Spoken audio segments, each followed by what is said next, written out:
ಮಗರಿ ಜನಿ sir Sajani ನಿ ಪ ಪ ಮ ಮರಿ ರಿ ಸ ಸ ಸ ನಿ ಪ ಮರಿ.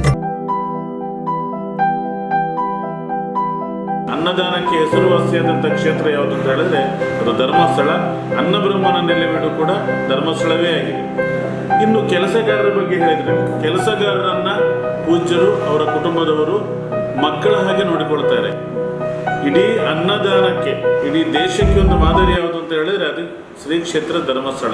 ಕ್ಷೇತ್ರದಲ್ಲಿ ಚತುರ್ದಾನ ಪರಂಪರೆಗಳು ಶತಮಾನಗಳಿಂದ ನಡ್ಕೊಂಡು ಬಂದಿದೆ. ಅದರಲ್ಲಿ ವಿಶೇಷವಾಗಿ ಅನ್ನದಾನ ಕೂಡ ಅತ್ಯಂತ ಪ್ರಮುಖವಾದುದು. ಪ್ರತಿನಿತ್ಯ ಇಲ್ಲಿ ಸರಾಸರಿ 20,000ಕ್ಕಿಂತಲೂ ಮೇಲ್ಪಟ್ಟು ಭಕ್ತರು ಅನ್ನಪ್ರಸಾದವನ್ನು ಸ್ವೀಕಾರ ಮಾಡ್ತಾರೆ. ಒಂದು ವರ್ಷಕ್ಕೆ ಸುಮಾರು 70 ಲಕ್ಷಕ್ಕಿಂತಲೂ ಅಧಿಕ ಜನ ಅನ್ನಪ್ರಸಾದವನ್ನು ಸ್ವೀಕಾರ ಮಾಡ್ತಾರೆ. ಹಾಗಾಗಿ ಶ್ರೀ ಕ್ಷೇತ್ರ ಧರ್ಮಸ್ಥಳದ ಧರ್ಮಾಧಿಕಾರಿಗಳಾದಂಥ ಪರಮ ಪೂಜ್ಯ ಡಾಕ್ಟರ್ ವೀರೇಂದ್ರ ಹೆಗಡೆಯವರ ಮಾರ್ಗದರ್ಶನದಲ್ಲಿ, ಅವರ ಸಹೋದರರಾದಂಥ ಶ್ರೀಯುತ ಹರ್ಷೇಂದ್ರ ಕುಮಾರ್ ಅವರ ಒಂದು ನೇತೃತ್ವದಲ್ಲಿ ಅನ್ನದಾನಕ್ಕೆ ಚ್ಯುತಿ ಬರದ ರೀತಿಯಲ್ಲಿ ಉತ್ತಮವಾದಂಥ ಅನ್ನದಾನ ಸೇವೆ ಇಲ್ಲಿ ನಡ್ಕೊಂಡು ಬಂದಿದೆ. ಇದು ಒಂದನೇ ವಿಚಾರ. ಎರಡನೇ ವಿಚಾರ ಏನು ಅಂತ ಹೇಳಿದರೆ, ಇಡೀ ಅನ್ನದಾನಕ್ಕೆ, ಇಡೀ ದೇಶಕ್ಕೆ ಒಂದು ಮಾದರಿ ಯಾವುದು ಅಂತ ಹೇಳಿದರೆ ಅದು ಶ್ರೀ ಕ್ಷೇತ್ರ ಧರ್ಮಸ್ಥಳ. ಇವತ್ತು ಕರಾವಳಿ ಭಾಗದ ಎಲ್ಲ ದೇವಸ್ಥಾನಗಳಿರ್ಬೋದು ಅಥವಾ ಘಟ್ಟದ ಮೇಲಿನ ದೇವಸ್ಥಾನಗಳಿರ್ಬೋದು, ಎಲ್ಲ ದೇವಸ್ಥಾನಕ್ಕೆ ಒಂದು ಅಗ್ರಪಂಕ್ತಿಯಲ್ಲಿ ಅನ್ನದಾನಕ್ಕೆ ಹೆಸರುವಾಸಿಯಾದಂಥ ಕ್ಷೇತ್ರ ಯಾವುದು ಅಂತ ಹೇಳಿದ್ರೆ ಅದು ಧರ್ಮಸ್ಥಳ. ಅನ್ನಬ್ರಹ್ಮನ ನೆಲೆವೀಡು ಕೂಡ ಧರ್ಮಸ್ಥಳವೇ ಆಗಿದೆ. ಮೂರನೇ ವಿಚಾರ ಏನು ಅಂತ ಹೇಳಿದ್ರೆ, ಕ್ಷೇತ್ರದ ಈ ಅನ್ನಪೂರ್ಣ ಏನಿದೆ ಅದು ಅತ್ಯಂತ ಪವಿತ್ರವಾದುದು, ಶ್ರೇಷ್ಠವಾದುದು ಮತ್ತು ಮುಂದಿನ ಒಂದು ತಲೆಮಾರಿಗೆ ಬೇಕಾದಂತಹ ಆಧುನಿಕ ತಂತ್ರಜ್ಞಾನಗಳನ್ನು ಬಳಸಿಕೊಂಡು ಅನ್ನದಾನ ಸೇವೆ ನಡೀತಾ ಇದೆ.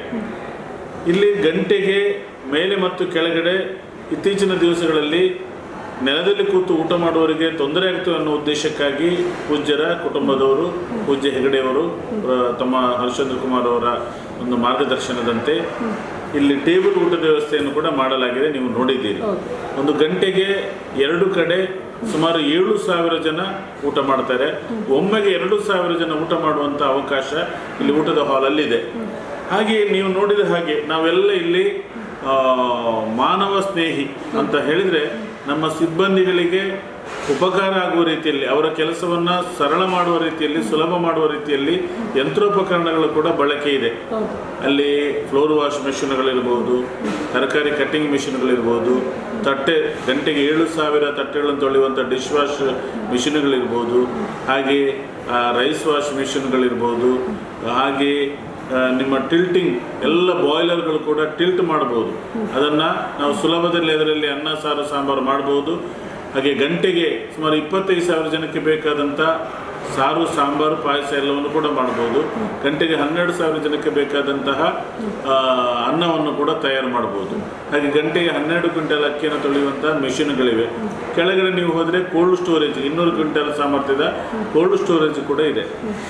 ಇದೆಲ್ಲವನ್ನು ಕೂಡ ಯಾಕೆ ಮಾಡಿದ್ದಾರೆ ಅಂತ ಹೇಳಿದರೆ, ಯಾವುದನ್ನು ಕೂಡ ಕಾಟಾಚಾರಕ್ಕೆ ಅಂತ ಹೇಳಿ ಅನ್ನಪ್ರಸಾದವನ್ನು ನಾವು ಕೊಡ್ತಾ ಇಲ್ಲ. ಬೆಳಿಗ್ಗೆ 10:30 ಗಂಟೆಗೆ ಅನ್ನಪ್ರಸಾದ ಪ್ರಾರಂಭ ಆದರೆ ಸಂಜೆ 5 ಗಂಟೆವರೆಗೂ ಕೂಡ ಅನ್ನಪ್ರಸಾದವನ್ನು ಇಲ್ಲಿ ನಾವು ಕೊಡ್ತಾ ಇದ್ದೇವೆ. ಕೆರೆಯ ನೀರನ್ನು ಮರಳಿ ಕೆರೆಗೆ ಅನ್ನುವಂತಹ ಒಂದು ಮಾತಿನ ಹಾಗೆ ಪೂಜ್ಯರು ಏನು ಕ್ಷೇತ್ರಕ್ಕೆ ಬಂದಂತಹ ಭಕ್ತರು ಕೊಟ್ಟಂತಹ ದೇಣಿಗೆಯನ್ನು ಭಕ್ತರಿಗೆ ತಲುಪಿಸುವಂಥ ಕೆಲಸವನ್ನು ಮಾಡಿದ್ದಾರೆ. ಇಲ್ಲಿ ನೀವು ನಮ್ಮ ಅಡುಗೆ ಕೋಣೆಯನ್ನು ನೋಡಿದರೆ, ಯಾವುದೇ 5 ಸ್ಟಾರ್ ಹೋಟೆಲ್ಗಳಿಂತಲೂ ಕೂಡ ಕ್ಲೀನಿನ ವಿಚಾರದಲ್ಲಿ, ಸ್ವಚ್ಛ ವಿಚಾರದಲ್ಲಿ ಯಾವುದೇ 5 ಸ್ಟಾರ್ ಹೋಟೆಲ್ಗಳಿಂದ ನಮ್ಮದು ಕಡಿಮೆ ಇಲ್ಲ ಅಂತ ನೀವು ನೋಡಿದ್ರೆ ಗೊತ್ತಾಗುತ್ತೆ. ಯಾರು ಯಾವ ಕ್ಷಣದಲ್ಲಿ ಬೇಕಾದರೂ ಬರಲಿ, ನಮ್ಮದು FSSAI ಗ್ರೇಡಿಗೆ ಪೂರಕವಾಗಿಯೇ ಆಹಾರದ ಗುಣಮಟ್ಟ ಅಂತ ಶ್ರೇಷ್ಠ ಮಟ್ಟದ್ದಾಗಿದೆ. ಇನ್ನು ಬಡಿಸುವಂಥ ಆಹಾರಗಳು ಕೂಡ ಹಾಗೆ ಒಳ್ಳೆಯ ಕ್ವಾಲಿಟಿಯ ಸೋನಾ ಮಸೂರಿ ಅಕ್ಕಿ ಮತ್ತು ಒಳ್ಳೆ ರೀತಿಯಲ್ಲಿ ನಮ್ಮ ಮೆನು, ಸಾರು ಸಾಂಬಾರು, ಕೂಟು, ಪಾಯಸ, ಮಜ್ಜಿಗೆ ಎಲ್ಲವನ್ನು ಕೂಡ ನಾವು ಕೊಡುವಂಥ ಕೆಲಸವನ್ನು ಇಲ್ಲಿ ಮಾಡ್ತಾ ಇದ್ದೇವೆ.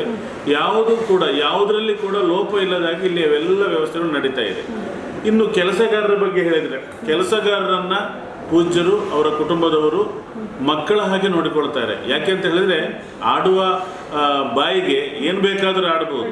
ಹಾಗೆ ಅಂತೇಳಿ ಪೂಜ್ಯರು ಅವರ ಕುಟುಂಬದವರು ಇವರನ್ನು ಎಷ್ಟು ಪ್ರೀತಿಯಿಂದ ನೋಡ್ತಾರೆ ಅಂತ ಹೇಳಿದರೆ, ನಮ್ಮ ಕೆಲಸಗಾರರಿಗೆ 3 ಹೊತ್ತು ರುಚಿಯಾದಂತಹ ಊಟದ ವ್ಯವಸ್ಥೆಯನ್ನು ನಮ್ಮ ಕೆಲಸಗಾರರಿಗೆ ಕೊಡ್ತೇವೆ. ಅದರಲ್ಲಿ ಯಾವುದೇ ಇದಿಲ್ಲ. ದೂರದ ಕೆಲಸಗಾರಿಗೆ ಉಚಿತವಾಗಿ ರೂಮಿನ ವ್ಯವಸ್ಥೆಯನ್ನು ನಾವು ಕೊಟ್ಟಿದ್ದೇವೆ. ಫ್ಯಾಮಿಲಿ ಸಮೇತ ಇರುವವರು ಮತ್ತು ಸಿಬ್ಬಂದಿಗಳಿಗೆ ನಾವು ಕೊಟ್ಟಿದ್ದೇವೆ.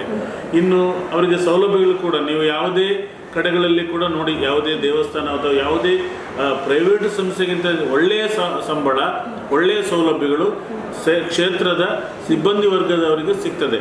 ಒಳ್ಳೆಯ ಶಿಕ್ಷಣ ಕೂಡ ಅವರ ಮಕ್ಕಳಿಗೆ ಸಿಗ್ತದೆ. ಹಾಗಾಗಿ ನಿಜವಾದ ಸ್ವರ್ಗದ ರೀತಿಯಲ್ಲಿ ಶ್ರೀ ಕ್ಷೇತ್ರ ಧರ್ಮಸ್ಥಳ ಇದೆ. ಇನ್ನು ಅವರಿಗೆ ಬೇರೆ ಬೇರೆ ಸಂದರ್ಭದಲ್ಲಿ, ಜನದಟ್ಟಣೆ ಸಂದರ್ಭದಲ್ಲಿ ಇರ್ಬೋದು ಅಥವಾ ಬೇರೆ ಬೇರೆ ಸಂದರ್ಭದಲ್ಲಿ ಇರ್ಬೋದು, ಅವರಿಗೆ ಒಳ್ಳೆಯ ಒಂದು ವ್ಯವಸ್ಥೆಯನ್ನು ಕೂಡ ನಾವು ಮಾಡ್ತಾ ಇದ್ದೇವೆ. ಹಾಗಾಗಿ ಏನೂ ತಿಳ್ಕೊಳ್ಳದೆ ಬಾಯಿಗೆ ಬಂದಾಗೆ ಮಾತಾಡಿದರೆ ಅದಕ್ಕೆ ನಾವೇನು ಮಾತಾಡಲಿಕ್ಕೆ ಆಗೋದಿಲ್ಲ. ಯಾಕಂತ ಹೇಳಿದ್ರೆ ಇಲ್ಲಿ ನಾನು ಕೂಡ 30 ವರ್ಷದಿಂದ ದುಡಿತಾ ಇದ್ದೇನೆ. ನನಗೆ ಯಾವುದೇ ಕೊರತೆ ಆಗಲಿಲ್ಲ. ನಮ್ಮ ಉಳಿದ ಸಿಬ್ಬಂದಿಗಳು ಕೂಡ ಯಾವುದೇ ಕೊರತೆ ಆಗಲಿಲ್ಲ. ಇನ್ನೊಂದು ನೀವು ಕಾಣ್ಬೋದು, ನಮ್ಮ ಕ್ಷೇತ್ರದ ಎಲ್ಲ ಸಿಬ್ಬಂದಿಗಳು ಕೂಡ ಕಾಣುವಂಥದ್ದು ಏನಂತ ಹೇಳಿದ್ರೆ ಶಿಸ್ತು. ಒಂದು ಅವರ ಮುಖದಲ್ಲಿ ಒಂದು ಒಳ್ಳೆಯ ಕಳೆ, ನಗುಮುಖ, ಒಂದು ಒಳ್ಳೆಯ ಶಿಸ್ತು. ಅದೇ ರೀತಿಯಾಗಿ ಅವರು ಅತ್ಯಂತ ಸಂತೃಪ್ತ ರೀತಿಯಲ್ಲಿ ಕೆಲಸದಲ್ಲಿ ತನ್ನನ್ನು ತಾನು ತೊಡಗಿಸಿಕೊಂಡು ಒಳ್ಳೆಯ ಜೀವನವನ್ನು ನಡೆಸ್ತಾ ಇದ್ದಾರೆ. ಒಳ್ಳೆಯ ಸೇವೆಯನ್ನು ಕೂಡ ಮಾಡ್ತಾ ಇದ್ದಾರೆ. ಒಂದು ಹೇಳಿಕೆಗಳನ್ನು ಕೊಡುವಂಥದ್ರ ಬಗ್ಗೆ ಹೇಳುವುದೇ ತಾವೇನು ಈ ಥರ ಹೇಳಿಕೆಗಳೇನು ಕೊಡ್ತಾರೆ ಅದು ಯಾವುದು ಕೂಡ ಕ್ಷೇತ್ರಕ್ಕೆ ನಮಗೆ ಅದು ಸಲ್ಲೋದಿಲ್ಲ. ಅದೆಲ್ಲೋ ಕೂಡ ಮಂಜುನಾಥ ಸ್ವಾಮಿಯ ಪಾದಕ್ಕೆ ಸಲ್ತದೆ ಅಂತ ನಾನು ಹೇಳ್ತೇನೆ. ಯಾಕೆಂತ ಹೇಳಿದ್ರೆ ಹೇಳಿಕೆ ಕೊಡುವವರು ಬಾಯಿಗೆ ಬಂದಾಗ ಆಡ್ತಾರೆ. ಅದರ ಬಗ್ಗೆ ನಾವು ಚಿಂತೆ ಮಾಡ್ಲಿಕ್ಕೆ ಆಗೋದಿಲ್ಲ. ಯಾಕೆಂತ ಹೇಳಿದ್ರೆ ಆನೆ ನಡೆದಾಗ ಕೆಲವೊಮ್ಮೆ ನಾವು ಕೇಳ್ತೇವೆ, ಯಾವುದು ಬೊಗಳ್ತದೆ. ಹಾಗಾಗಿ ನಾವುಗಳು ನಾನೇನೇ ಹೇಳೋದು ಅಂತ ಹೇಳಿದ್ರೆ, ಕ್ಷೇತ್ರ ಅಂತ ಅನ್ನುವಂಥದ್ದು, ಧರ್ಮಸ್ಥಳ ಅನ್ನುವಂಥದ್ದು ಒಂದು ಬಿಳಿ ಆನೆ ಇದ್ದ ಹಾಗೆ. ಹಾಗಾಗಿ ಕೆಲವರು ಕೆಸರೆ ಎರಚಲಿಕ್ಕೆ ಅಥವಾ ಕೆಲವು ರೀತಿಯಲ್ಲಿ ತಪ್ಪು ಗ್ರಹಿಕೆ ಸಮಾಜದಲ್ಲಿ ಬರುವಾಗೆ ಮಾತಾಡ್ತಾ ಇದ್ದಾರೆ. ಆದರೆ ನಿಜವಾಗಿ ಆತ್ಮಸಾಕ್ಷಿಗೆ ಸರಿಯಾಗಿ ನೀವು ಜನಗಳನ್ನು ಕೇಳಿದರೆ ಧರ್ಮಸ್ಥಳ ಏನು ಮಾಡಿದೆ ಅನ್ನೋದು ಸ್ಪಷ್ಟವಾಗಿ ಜನತೆಗೆ ಗೊತ್ತಿದೆ. ಅಂದರೆ ಧಾರ್ಮಿಕವಾಗಿರ್ಬೋದು, ಶೈಕ್ಷಣಿಕವಾಗಿರೋ ಈ ಒಂದು ಕ್ಷೇತ್ರದಲ್ಲಿ, ಈ ಒಂದು ಕ್ಷೇತ್ರ ಗಳಿಸಿದಷ್ಟು ಯಾವ ಕ್ಷೇತ್ರಕ್ಕೂ ಕೊಡುಗೆಯನ್ನು ಕೊಡಲಿಲ್ಲ ಇಡೀ ದೇಶದಲ್ಲಿ ಅಂತ ಹೇಳ್ಬೋದು. ಏನು ಹೇಳ್ತೀರಾ? ಖಂಡಿತವಾಗಿ ಕೂಡ. ಯಾಕಂತ ಹೇಳಿದ್ರೆ ಶ್ರೀ ಕ್ಷೇತ್ರ ಧರ್ಮಸ್ಥಳದಿಂದ ಹೇಗೆ ಕೃಷ್ಣದೇವರಾಯರ ಕಾಲದಲ್ಲಿ, ವಿಜಯನಗರದ ಅರಸರಾದಂಥ ಕೃಷ್ಣದೇವರಾಯರ ಕಾಲದಲ್ಲಿ ಸ್ವರ್ಣಯುಗ ಅಂತ ನಾವು ಕರಿತೇವೆ ಇತಿಹಾಸದ ಪಟದಲ್ಲಿ, ವರ್ತಮಾನದಲ್ಲಿ ಶ್ರೀ ಕ್ಷೇತ್ರ ಧರ್ಮಸ್ಥಳದ ಧರ್ಮಾಧಿಕಾರಿಗಳಾದಂಥ ಪೂಜ್ಯ ವೀರೇಂದ್ರ ಹೆಗಡೆಯವರು ಕೃಷ್ಣದೇವರಾಯನ ಆಡಳಿತದ ರೀತಿಯಲ್ಲಿ ಸಮಾಜಕ್ಕೆ ಕೊಟ್ಟಿದ್ದಾರೆ. ಉದಾಹರಣೆಗೆ ನಮ್ಮ ರಾಜ್ಯದಲ್ಲಿ 40,000 ಕೆರೆಗಳಿವೆ. ಇವತ್ತು ರಾಜ್ಯ ಸರ್ಕಾರದ ಸಹಯೋಗದೊಂದಿಗೆ ಊರಿನವರ ಸಹಭಾಗಿತ್ವದಲ್ಲಿ 1,000 ಕೆರೆಗಳ ಅಭಿವೃದ್ಧಿ ಕೆಲಸಗಳನ್ನು ಮಾಡಿದ್ದಾರೆ. ಇದು ಒಂದನೇ ವಿಚಾರ. ಎರಡನೇ ವಿಚಾರ ಏನು ಅಂತ ಹೇಳಿದ್ರೆ, ಧಾರ್ಮಿಕವಾಗಿ ಸುಮಾರು 17,000 ದೇವಸ್ಥಾನಗಳ ಜೀರ್ಣೋದ್ಧಾರಕ್ಕೆ ಬೇಕಾದಂಥ ಒಂದು ಸಹಾಯ ಹಸ್ತವನ್ನು ಶ್ರೀ ಕ್ಷೇತ್ರ ಧರ್ಮಸ್ಥಳದಿಂದ ಕೊಟ್ಟಿದ್ದಾರೆ. 1 ಲಕ್ಷ ಮಂದಿಯ ಕುಡಿತ ಬಿಡಿಸುವಂಥ ಕೆಲಸವನ್ನು ಮಾಡಿದ್ದಾರೆ. ಸುಮಾರು 30,000 ವಿದ್ಯಾರ್ಥಿಗಳಿಗೆ ಪ್ರತಿ ವರ್ಷ ವಿದ್ಯಾರ್ಥಿ ವೇತನ, ಸುಜ್ಞಾನ ನಿಧಿ ಅನ್ನುವಂಥ ವಿದ್ಯಾರ್ಥಿ ವೇತನವನ್ನು ಕೊಡುವಂಥ ಕೆಲಸವನ್ನು ಮಾಡಿದ್ದಾರೆ. ಯಾವ ಶಾಲೆಗಳಲ್ಲಿ ಡೆಸ್ಕ್ ಬೆಂಚ್ಗಳ ಕೊರತೆ ಇದೆಯಾ ಅಂತಹ ಶಾಲೆಗಳಿಗೆ, ಸಾವಿರಾರು ಶಾಲೆಗಳಿಗೆ ಡೆಸ್ಕ್ ಬೆಂಚ್ಗಳನ್ನು ಕೊಡುವಂಥ ಕೆಲಸವನ್ನು ಮಾಡಿದ್ದಾರೆ. ಇವತ್ತು ಶುದ್ಧ ಗಂಗಾ ಅನ್ನುವಂಥ ಕುಡಿಯುವ ಯೋಜನೆ ಮೂಲಕ ಸುಮಾರು 320 ಹಳ್ಳಿಗಳಲ್ಲಿ ಸುಮಾರು 10 ಲಕ್ಷ ಜನಕ್ಕೆ, 10 ಲಕ್ಷ ಕುಟುಂಬಕ್ಕೆ ಶುದ್ಧ ನೀರು ಕೊಡುವಂಥ ಕೆಲಸವನ್ನು ಕೂಡ ಮಾಡಿದ್ದಾರೆ. ಹಾಗೆ ಶಿಕ್ಷಣಕ್ಕೂ ಕೂಡ ಅಷ್ಟೇ. ಇವತ್ತು ರತ್ನಮಾನಸ ಅನ್ನುವಂಥ ಒಂದು ಏನಿದೆ ಗುರುಕುಲ ಪದ್ಧತಿ, ಸಿದ್ಧವನ ಅನ್ನುವಂಥ ಗುರುಕುಲ ಪದ್ಧತಿ, ನಮ್ಮ ಶಿಕ್ಷಣ ವ್ಯವಸ್ಥೆ ಇನ್ನೂ ಕೂಡ ಕಮರ್ಷಿಯಲ್ ಆಗಲಿಲ್ಲ. ನಮ್ಮ ಒಬ್ಬ ವಿದ್ಯಾರ್ಥಿ ಕೇವಲ 20,000ಕ್ಕೆ ಒಂದು ವರ್ಷದ ಡಿಗ್ರಿಯನ್ನು ಮುಗಿಸಿ ಬರ್ಬೋದು. ಇವತ್ತು ನೀವು ಬೇರೆ ಕಡೆಗೆ ಹೋದರೆ ಖಂಡಿತವಾಗಿ ಕೂಡ ಕಮರ್ಷಿಯಲ್ ಆಗಿದೆ. ಒಂದು ನರ್ಸರಿಗೆ ಇವತ್ತು ಸೇರಬೇಕು ಅಂತಿದ್ರೆ ಬೆಂಗಳೂರಿನಂತಹ ಮುಂದುವರಿದ ನಗರಗಳಲ್ಲಿ ಲಕ್ಷಾಂತರ ರೂಪಾಯಿ ಖರ್ಚು ಮಾಡುವಂಥದ್ದಿದೆ. ಹಾಗಾಗಿ ಇಲ್ಲಿ ಲಕ್ಷದ ಒಳಗಡೆ ಫಸ್ಟ್ ಸ್ಟ್ಯಾಂಡರ್ಡಿಂದ ಪೋಸ್ಟ್ ಗ್ರ್ಯಾಜುಯೇಷನ್ವರೆಗೆ ಮುಗಿಸಿ ಬರುವಂಥ ಒಂದು ಅತ್ಯಂತ ಉತ್ತಮ ದರ್ಜೆಯ SDM ಎಜುಕೇಷನ್ ಇನ್ಸ್ಟಿಟ್ಯೂಷನ್ ಇವತ್ತು ಉಜಿರೆಯಲ್ಲಿದೆ. ಹಾಗಾಗಿ ಧಾರ್ಮಿಕವಾಗಿರ್ಬೋದು, ಸಾಮಾಜಿಕವಾಗಿರ್ಬೋದು ಅಥವಾ ಎಲ್ಲ ರೀತಿಯಲ್ಲಿ ಕೂಡ ಇವತ್ತು ಸಾಮೂಹಿಕ ಮದುವೆ ಸುಮಾರು 55 ವರ್ಷಗಳಲ್ಲಿ ಸಾಮೂಹಿಕ ಮದುವೆಯ ಮೂಲಕ ಸುಮಾರು 16,000ಕ್ಕಿಂತ ಅಧಿಕ ಜೊತೆ ಇವತ್ತು ಮದುವೆ ಆದದ್ದಿರ್ಬೋದು. ನೀವು ಧರ್ಮಸ್ಥಳದ ಸಾಧನೆಯನ್ನು ನೀವು ಹೇಳ್ತಾ ಹೋದರೆ ಇದಕ್ಕೆ ನಿಮಗೆ ಗಂಟೆಗಟ್ಟಲೆ ಬೇಕಾಗ್ಬೋದು. ಹಾಗಾಗಿ ಇದನ್ನು ಅನುಭವಿಸಿದ, ಈ ರೀತಿಯಾಗಿ ಜೀವನದಲ್ಲಿ ಉನ್ನತಿಯನ್ನು ಪಡೆದಂತಹ ಜನಗಳಿದ್ದಾರೆ.